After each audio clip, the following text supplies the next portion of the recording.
Assalamualaikum warahmatullahi wabarakatuh. Kembali lagi di channel Nasihat Kehidupan Misteri. Pada video kali ini saya akan membahas tentang Indonesia adalah negeri Sabah. Dalam riwayat Al-Quran, begitu banyak tokoh wanita yang disebutkan. Terlepas dari sisi baik dan buruknya, dari kisah-kisah tersebut tidak jarang bayi perempuan yang baru lahir juga langsung diberi nama sesuai wanita dengan sifat yang anggun dalam kisah tersebut. Al-Quran memang bukan buku sejarah yang mencatat banyak kisah, tetapi merupakan kitab yang ditujukan memberikan petunjuk. Salah satu tokoh yang dikisahkan sebagai wanita bijaksana dalam Al-Quran adalah Ratu Balqis, yang terkenal karena contoh kebijaksanaannya. Ratu Siba Bilqis digambarkan dalam Al-Quran, dalam Quran Surat An-Naml ayat 20 sampai dengan 44 sebagai seorang yang bijaksana dan berpengaruh. Dirinya adalah pemimpin sejati yang demokratis dan memilih berkonsultasi dengan konselornya sebelum mengambil keputusan. Pada suatu waktu, Nabi Sulaiman diberitahukan mengenai kepemimpinan dari kerajaan dan tata Ratu Siba itu. Namun Nabi Sulaiman juga mendapat kabar bahwa rakyat Ratu Bilqis tidak percaya pada Allah dan memilih menyembah matahari. Atas pertimbangan tersebut, ia bersurat kepada Ratu Bilqis dan mengundangnya untuk bercakap dan beriman kepada Allah. Undangan itu dituliskan dalam Quran Surat An-Naml. Dengan nama Allah yang Maha Penyayang dan Maha Pengasih, jangan bertindak sombong dan datanglah kepada saya untuk berkomitmen hidup dalam damai. Quran Surat An-Naml ayat 30-31. Tidak langsung mendatangi, Ratu Bilqis memilih menghubungi penasihatnya menyoal pesan dari Nabi Sulaiman itu. Alih-alih menyarankan kedatangan, para perwira militer Bilqis menyarankan tindakan militer dan membalas surat Nabi Sulaiman. Kita memiliki kekuatan dan keberanian yang luar biasa untuk berperang, tetapi keputusan berada di tanganmu, maka pertimbangkanlah apa yang akan engkau perintahkan. Quran Surat An-Naml ayat 33. Jawaban Ratu Bilqis sangat itu juga diketahui sangat bijak. Dia berkata, jika Sulaiman hanyalah seorang raja, mereka akan memuaskannya dengan hadiah. Tetapi jika dia adalah seorang nabi, seperti yang disebutkannya pada Bilqis, maka Bilqis menyatakan untuk menghadapinya dengan sangat hati-hati. Menghadapi kabar tersebut, Nabi Sulaiman tegas menolak hadiah tersebut, sehingga satu-satunya cara yang disadari Bilqis adalah dengan datang ke kerajaan Nabi Sulaiman. Dalam kisah di Al-Quran, mereka diceritakan berakhir dalam pertemuan itu, dan Bilqis yang menjadi muslimah. Namun cerita selanjutnya dikisahkan jika mereka akhirnya menikah, dan dijelaskan semua kejadian tersebut terjadi di negeri Sabah. Negeri Sabah yang hilang di zaman Nabi Sulaiman dan digambarkan sebagai bagian dari surga yang ada di bumi, ternyata berada di Indonesia. Fakta mengejutkan itu disampaikan ahli matematika Islam Kiai Haji Fahmi Basyah-Hamdi. Melalui penelitiannya selama 33 tahun lebih, sejak 1979 hingga kini, Fahmi Basyah bukan hanya memaparkan tentang peninggalan Nabi Sulaiman yang agung, tetapi juga merekonstruksi sejarah Nusantara.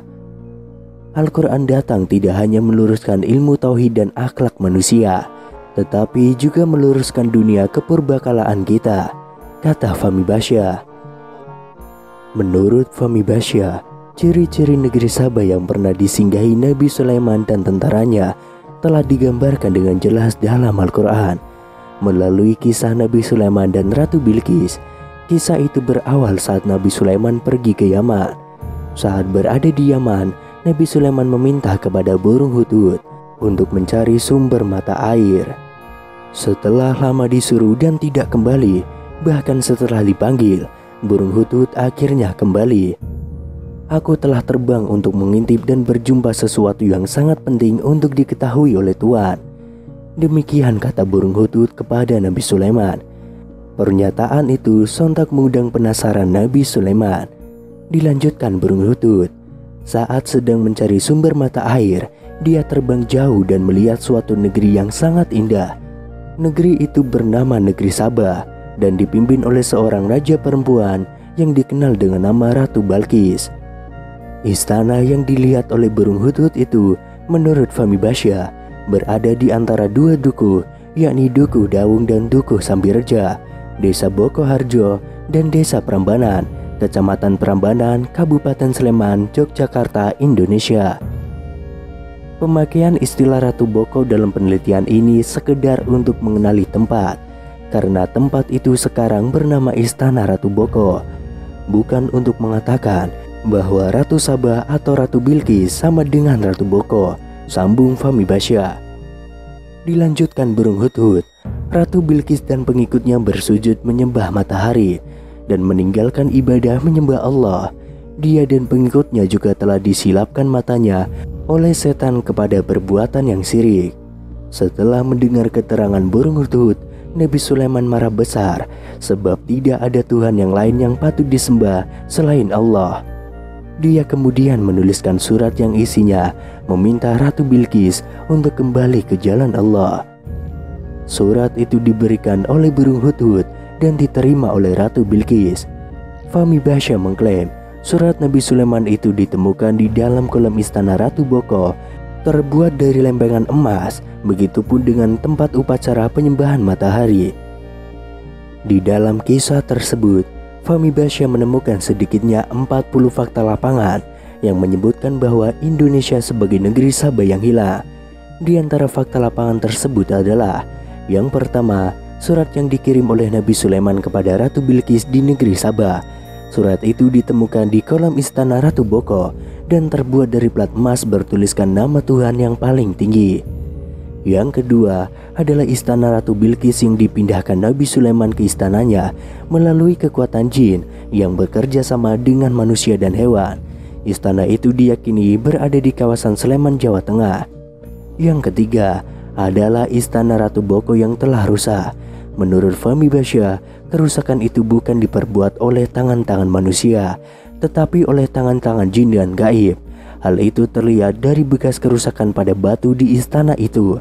Yang keempat adalah tempat bersujud menghadap matahari di istana Ratu Boko.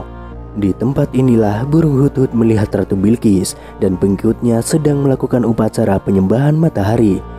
Yang kelima adalah tamatsil Ratu Bilqis sedang menyisingkan kainnya ketika disuruh masuk ke istana Nabi Sulaiman yang disangka adalah air besar. Sejumlah fakta inilah yang melahirkan teori awal Indonesia adalah negeri Sabah yang hilang. Fakta penguat negeri Sabah adalah Indonesia dan bukan di Yaman adalah hutan Sabah di Wonosobo dan daerah Sleman yang diambil dari nama Nabi Sulaiman.